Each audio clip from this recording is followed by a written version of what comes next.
Nah, penyakit yang akan kita bahas ini ada gagal ginjal akut, gagal ginjal kronis, infeksi saluran kemih.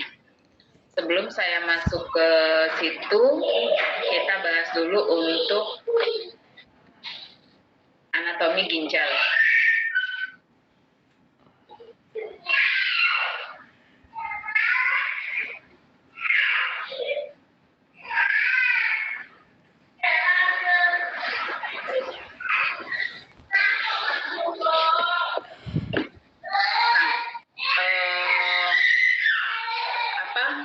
Ginjal ini kita terdiri dari dua ya, dua ginjal kanan dan kiri. Nah, tapi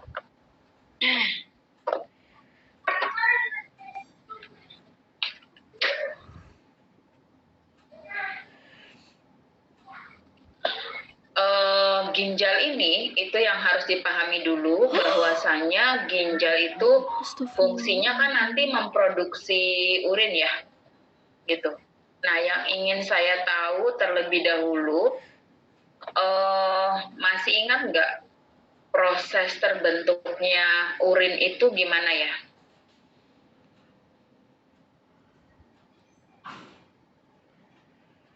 Siapa yang mau coba jawab? Proses terbentuknya urin itu seperti apa ya?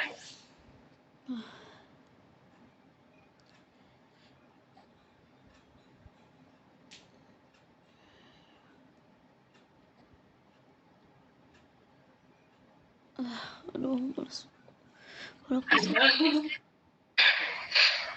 Gimana? Penyaringan filtrasi, bukan Bu? Filtrasi di mana? Penyaringan filtrasi, penyerapan kembali reabsorpsi, dan pengumpulan augmentasi. Augmentasi. Penyaringan adanya di mana? Siapa yang menyaring? Ayo, siapa?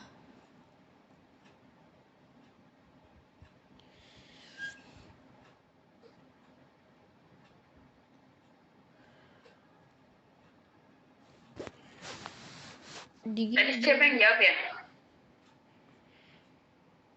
Saya Ibu Dinar.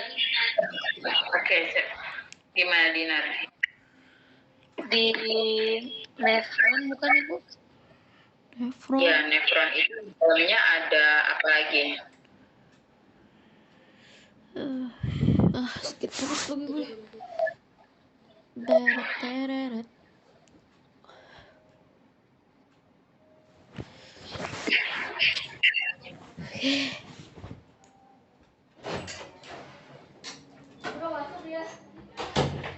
Jadi nefron itu bagiannya nanti ada apa aja?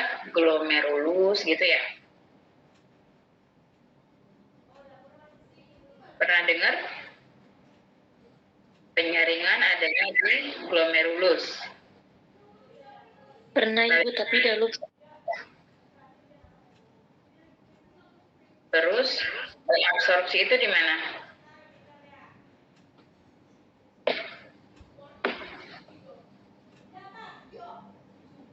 Reabsorpsi adanya di mana?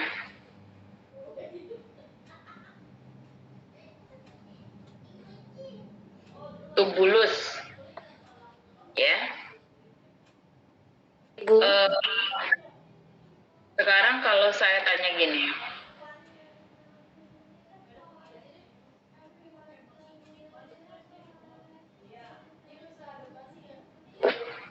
Kenapa saya perbanyaknya di sini? Karena ini penting ya. Konsepnya teman-teman itu nanti pembelajaran selanjutnya, seandainya di sininya nggak paham, itu agak susah mungkin ngebayanginnya. Kan misalnya di sini itu ginjal gitu ya.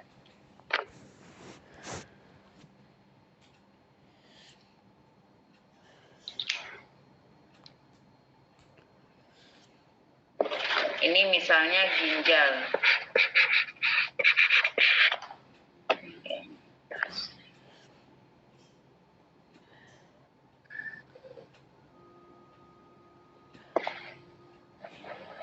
Ini ginjal. Nah, dari ginjal itu kan nanti akan keluar urin gitu ya. Akan keluar urin.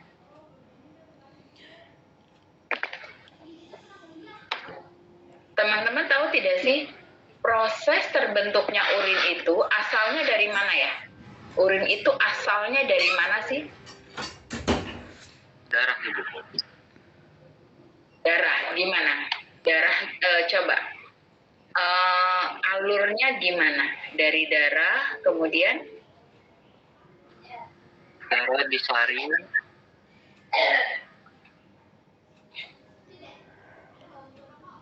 Gimana, Fatir?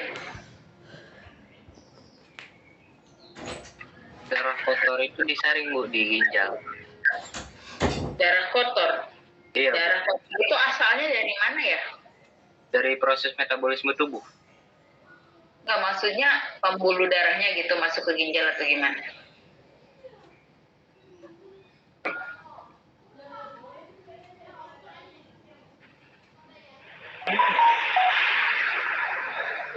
Jadi arteri apa vena atau gimana? Dari vena kalau nggak salah, Bu. Masuk ke ginjal. Terus kemudian? Difiltrasi di dalam ginjal, Bu. Terus?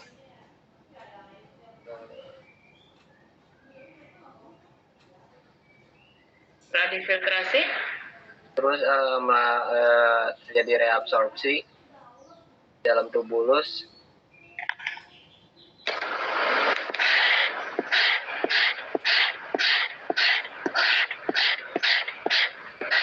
apa yang direabsorpsi? Hasil dari filtrasi. Hasil dari Filtrasi. putus-putus. Hasil dari Filtrasi, Bu. hasil dari filtrasi. Enggak, maksudnya hasil dari filtrasi itu diserap semua kembali, reabsorpsi itu maksudnya. Terus yang jadi urinnya mana? Kan sekarang kan prosesnya itu kalau saya tulis gini ya, filtrasi gitu ya. Terus disaring gitu kan?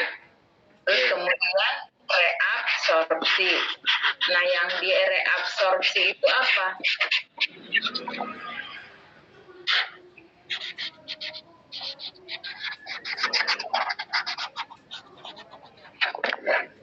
Jadi teman-teman yang lain juga bayangkan, kira-kira urin itu asalnya dari mana sih? Tadi betul udah, urin itu awalnya dari darah. Dari darah masuk ke dalam ginjal, kemudian masuk ke proses filtrasi. Setelah disaring, ini akan terbentuk namanya urin primer. Nah, setelah itu urin itu akan direabsorpsi. Tadi kalau misalnya Fatir sampaikan reabsorpsi itu diserap kembali, artinya berarti semua urin itu akan diserap kembali ke tubuh. Berarti yang diaugmentasi apa? Nggak ada dong.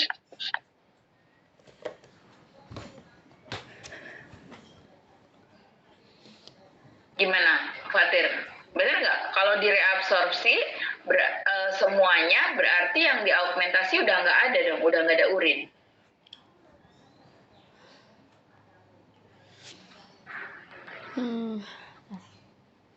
Gimana, Fatir? Atau yang lain yang mau bantu jelasin? Reabsorpsi dengan ulang, Gimana, Dek? penyaringan ulang. Penyaringan ulang. Apa yang disaring? Yang disaring itu air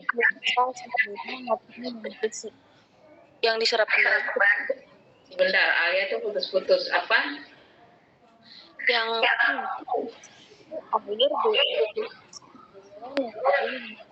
Air, air glukosa, terus? asam amino Terus? dan nutrisi. Dan nutrisi. Terus? Itu yang diserap kembali. Ya, Nah, sisanya nggak diserap kembali masuk ke aliran darah. aliran darah. Ya. Oke. Yang nggak diserap kembali kan yang diserap kembali itu masuk ke aliran darah. Yang nggak diserap kembali itulah yang nanti masuk ke aliran urin ini, augmentasi. Jadilah nanti urin yang dikeluarkan tadi itu deh. Jadi makasih Alia. Jadi saya ulang ya. Betul tadi bahwa ginjal itu akan menerima darah. Kira-kira 900 sampai 1.200 mililiter per menit. Ya.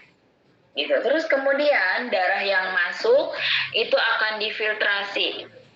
Filtrasi itu ya nanti yang masuk kisaran 250 misalnya mili per menit.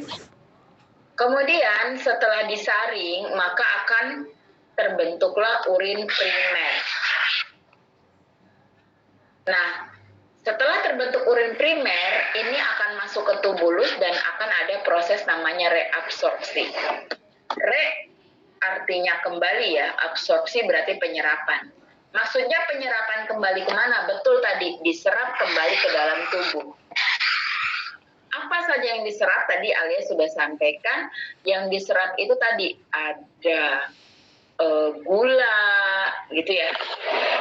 Ada air lagi bahkan. Intinya adalah zat yang masih dibutuhkan oleh tubuh. Itu akan diserap kembali. Ya. Nah, sisa yang enggak diserap kembali itulah yang nanti akan dikumpulkan. Ini yang akan menjadi urin. Sampai situ paham? Paham. Bayang. Paham ya? Nah, bayangannya gini. Pada saat kita puasa ya, kan kita seharian tuh nggak minum ya, gitu kan? Tapi kok kita nggak sampai pingsan ya?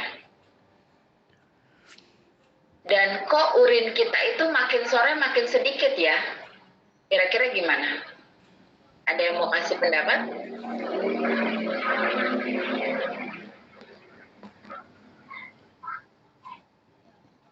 Gimana? Ini Bu, mungkin kan pas puasa kan kita di sahur kan terlebih dahulu. Nah, pada waktu itu kan kita diwajibkan untuk minum minimal 4 gelas kan ya. Mungkin habis sahur itu dari jam 7 atau jam 8 itu urin kita keluar tuh lumayan banyak. Dan ketika nanti setelah asar atau menjelang maghrib itu urin kita semakin mendikit dikarenakan yang kita minum pertama kali itu kan cairan yang banyak ya.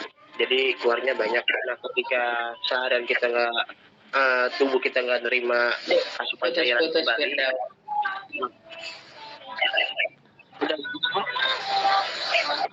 Sebentar, ini kayaknya yang bermasalah mungkin di saya kali ya. Saya join dua device sebentar.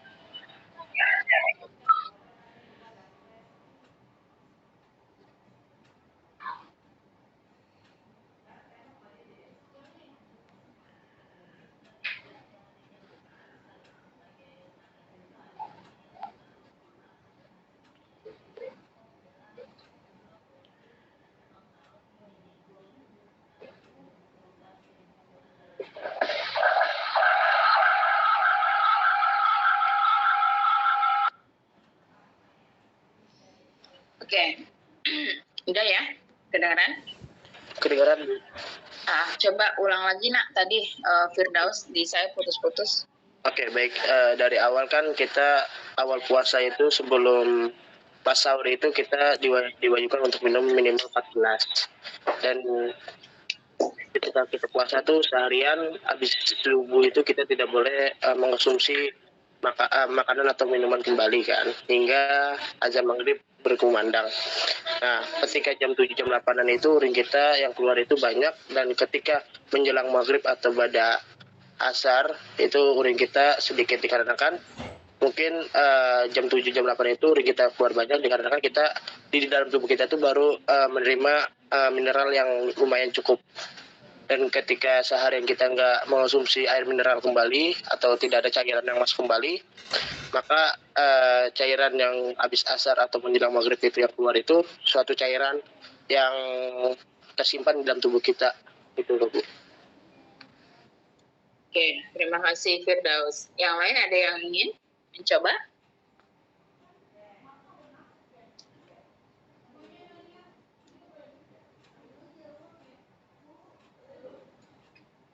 Nggak mau nyoba?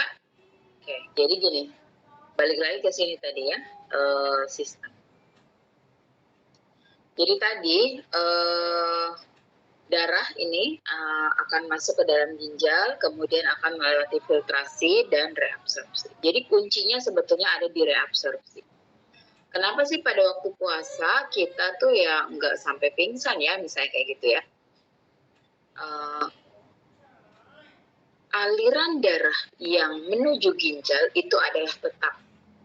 Kecuali seseorang itu mengalami penurunan kadar air ya di dalam tubuh dan itu berlangsung lama, tidak tercover gitu.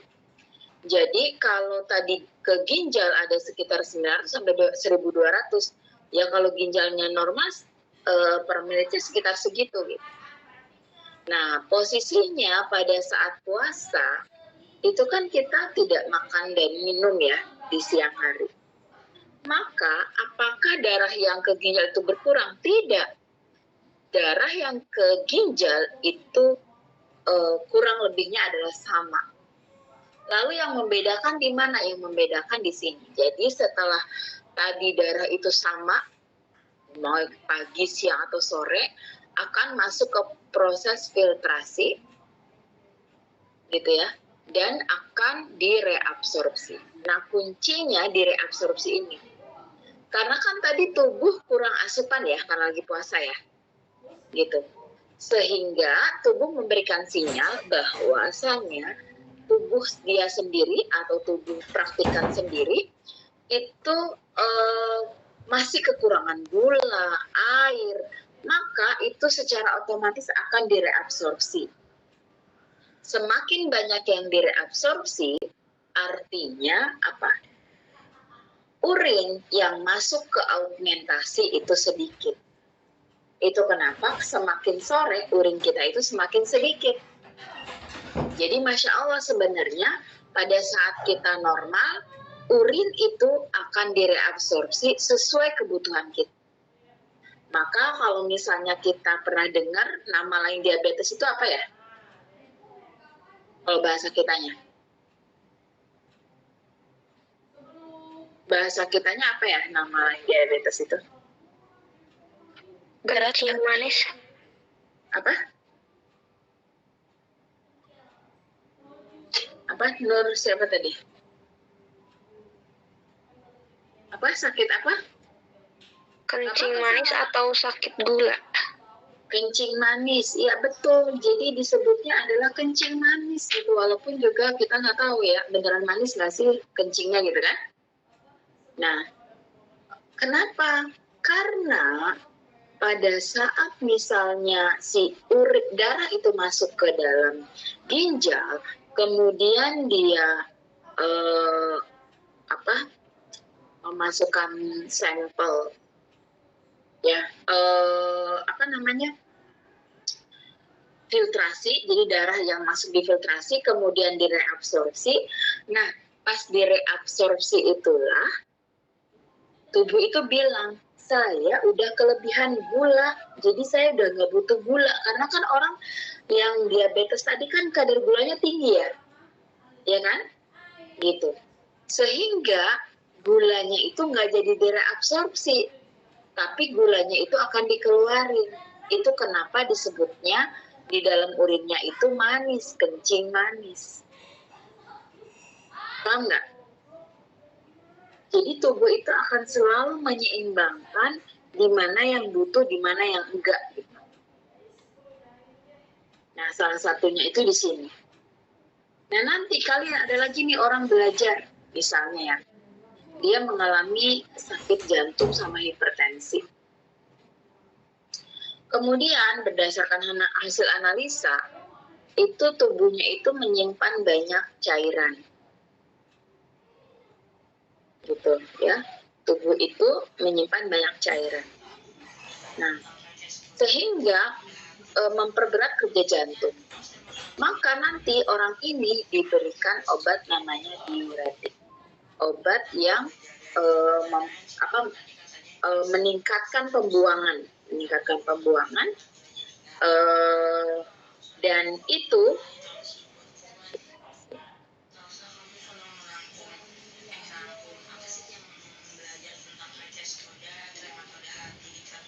itu akhirnya volume tubuhnya itu akan menurun. Nah, ketika volume tubuh itu menurun, maka tekanan darahnya itu kembali ke normal. Jadi makanya kenapa ada salah satu tadi obat hipertensi itu diuretik, jadi obat yang memperlancar kencing. Gimana caranya? Salah satunya dengan menghambat reabsorpsi. Jadi dari darah primer tadi itu, dari urin primer tadi itu, bahkan mungkin nggak direabsorpsi sama sekali, udah keluar aja semua. Itulah kenapa salah satu fungsi ginjal itu homeostasis ya. Nah, ini tadi ada prosesnya: filtrasi, reabsorpsi, augmentasi, Reabsorpsi, filtrasi, reabsorpsi, augmentasi. Nah, ini aliran darahnya sekitar 1200 ml per menit. Maka nanti obat diuretik itu ada yang kerjanya di sini. Jadi dia supaya nggak direabsorpsi dihambat. Besar terus. Nah, fungsi ginjal tadi sebagai regulasi, kemudian fungsi ekskresi, mensekresikan renin. Ya, renin itu adalah organ yang mengatur tekanan darah. Juga di sini ada bentuk aktif D3, ada eritropoietin. Jadi eritropoietin itu enzim yang berfungsi turut serta dalam produksi eritrosit. Jadi kalau misalnya rendah gitu ya, darahnya rendah sedikit gitu, maka kita harus cek juga nih eritropoietin. Nah, penyakit ginjal itu diketahui dengan beberapa pemeriksaan, yaitu pemeriksaan rutin, kemudian kadar kreatinin, kadar ureum, nitrogen, serum kreatinin, dan clearance kreatinin. Aduh, sebentar.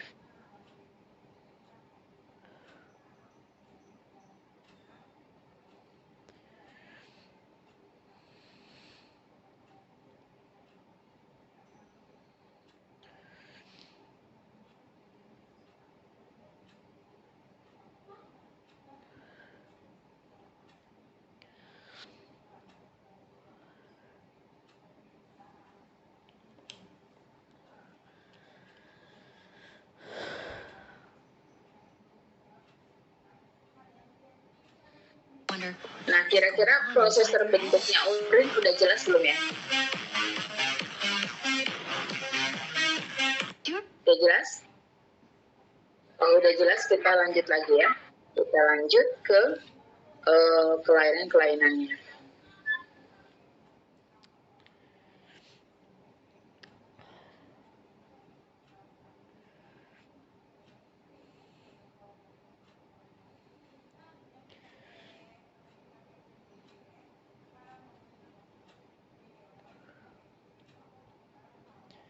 Nah, laju filtrasi glomerulus itu menjadi pertanda ada atau tidaknya kerusakan ginjal. Apa sih maksudnya tadi? Kan urin itu difiltrasi ya.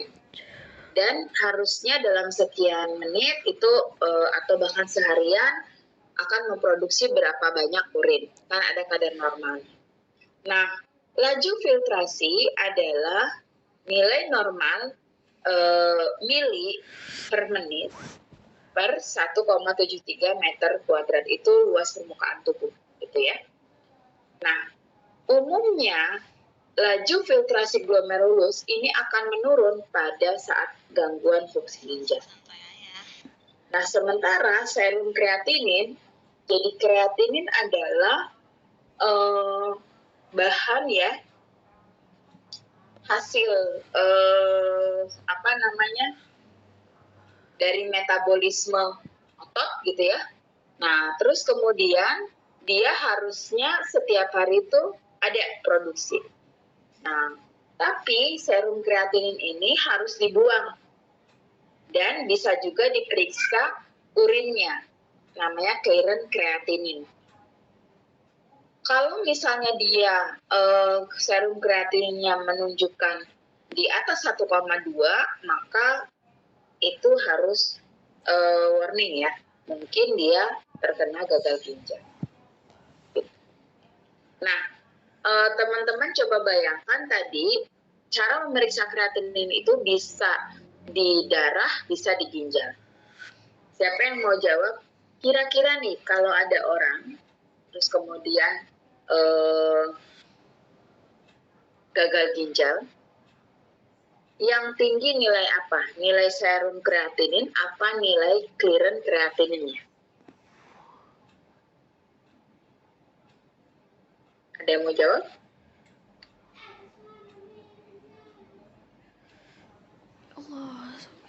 Saya ulangi ya, kreatinin itu ada di dalam tubuh dan harus keluar itu satu harinya itu 0,6 sampai 1,2 miligram. Tapi serum kreatinin ini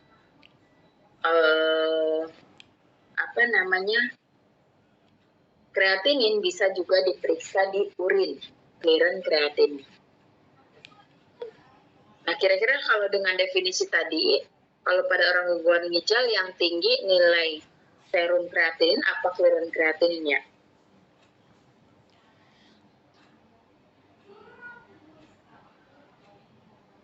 Ayo. Siapa mau jawab? Serum kreatinnya, Bu. Serum. Kenapa, Halir? Soalnya kan normal rata-ratanya itu kan dari 0,6 sampai 1,2. Cuman yang tadi yang dari soal itu kan seorang pasien gagal ginjal itu nilai serum kreatinnya itu lebih dari 1,2. Jadi menurut saya dari situ. Ya, oke, makasih Alia. Jadi bayangannya gini, tadi kreatinin itu adalah zat yang diproduksi setiap hari dan itu harus keluar ya, keluar dari tubuh kan? Itu biasanya lewat urin. Nah, sementara clearance kreatinin adalah hasil bersihan.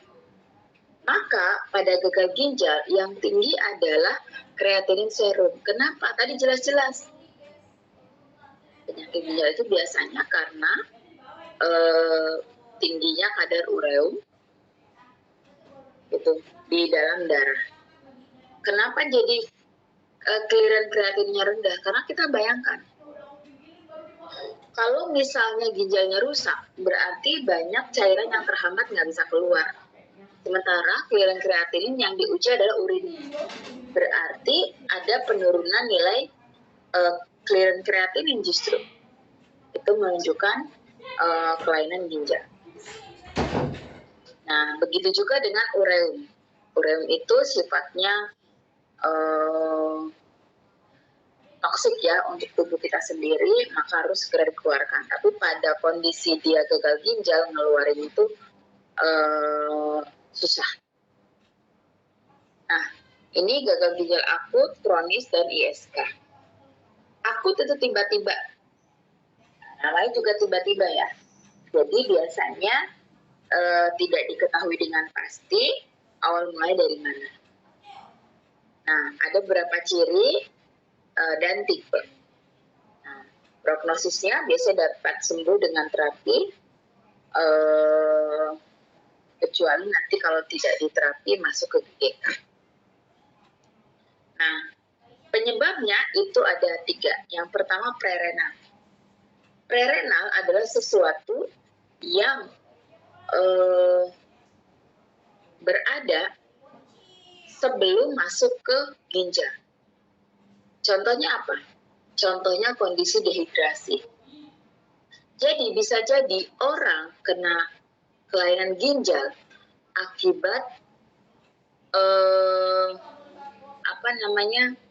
orang itu kena dehidrasi. Maka jangan sepelekan hidrasi. Nah, kemudian intrarenal, memang ginjal itu sendiri yang rusak. Kalau yang tadi sebelumnya sebenarnya mengalami kerusakan gitu ya. Nah, kalau yang intrarenal memang ginjalnya sendiri sudah rusak. Ya, bisa karena senyawa nefrotoksik atau ada penyakit-penyakit lain yang memang ginjalnya rusak. Atau mungkin yang sering batu ginjal ya gitu. Kan dia ada di area situ. Dan yang terakhir adalah postrenal. Contohnya kalau ada penyumbatan di uretra.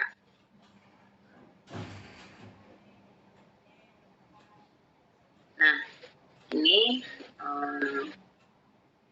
gambaran singkatnya. Patogenesisnya hipovolume menyebabkan hipotensi dan vasokonstriksi. Nah, ini dibaca aja, intinya nanti dari si GGA prerenal itu biasa diawali dengan kurangnya ya volume dari tubuh. Nah, ini kalau yang intrarenal tadi ya, kalau akibat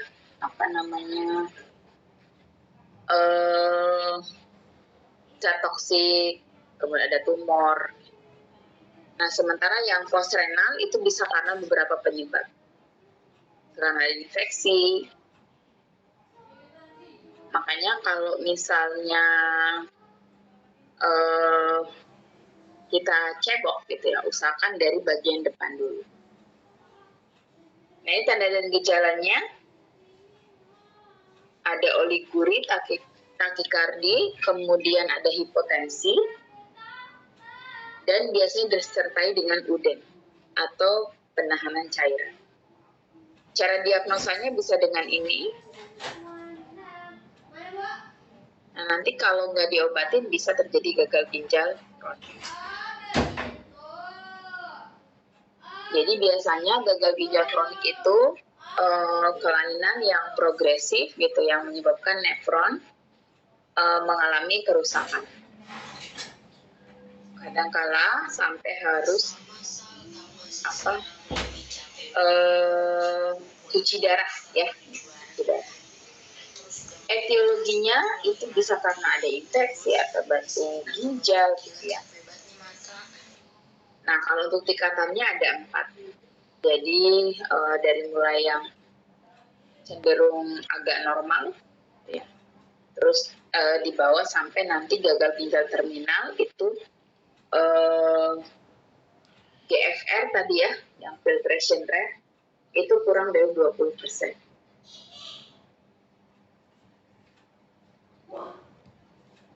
Nah, ini tanda dan gejalanya: penurunan cadangan ginjal, kemudian gagal ginjal, dan satu lagi gagal ginjal terminal.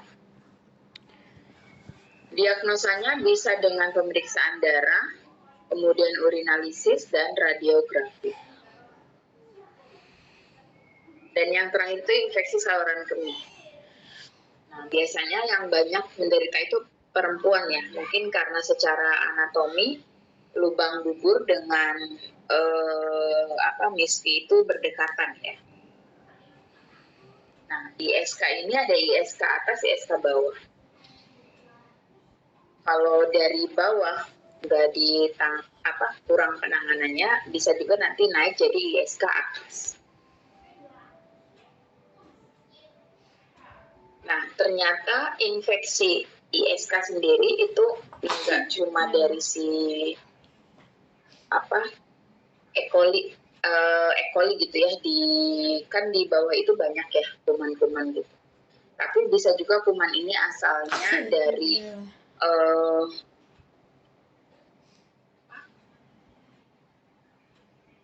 darah gitu, darah. Jadi darah udah ada infeksinya, kemudian masuk ke ginjal jadi infeksi saluran kemih. Nah ini kalau lewat ini ya, lewat pembuluh darah. Nah, tanda dan gejala selain yang ada di sini biasanya UTI atau ISK tadi itu. Kalau pas pas BAK gitu ya, nah itu kadang agak terasa panas ya, sama keluarnya sedikit-sedikit. Terus kadang juga ada yang anyang-anyangan ya. Nah, diagnosa klinisnya bisa dengan pemeriksaan bakteri, kemudian pemeriksaan sel-sel darah,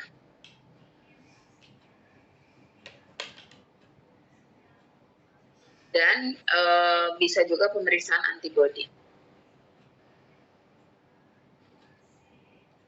Nah, itu mungkin untuk gagal ginjal.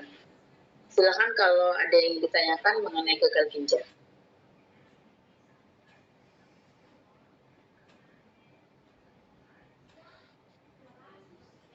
Udah cukup jelas ya? Oke, kayaknya itu dulu deh, soalnya makin malam takutnya nggak kondusif juga. Teman-teman juga besok masih kuliah ya. Saya udah screenshot kehadirannya. Terima kasih. Kita tutup dengan membaca hamdalah. Alhamdulillahirrahmanirrahim. Assalamualaikum warahmatullahi wabarakatuh. Waalaikumsalam warahmatullahi wabarakatuh. Terima kasih, Bu. Terima kasih Bu.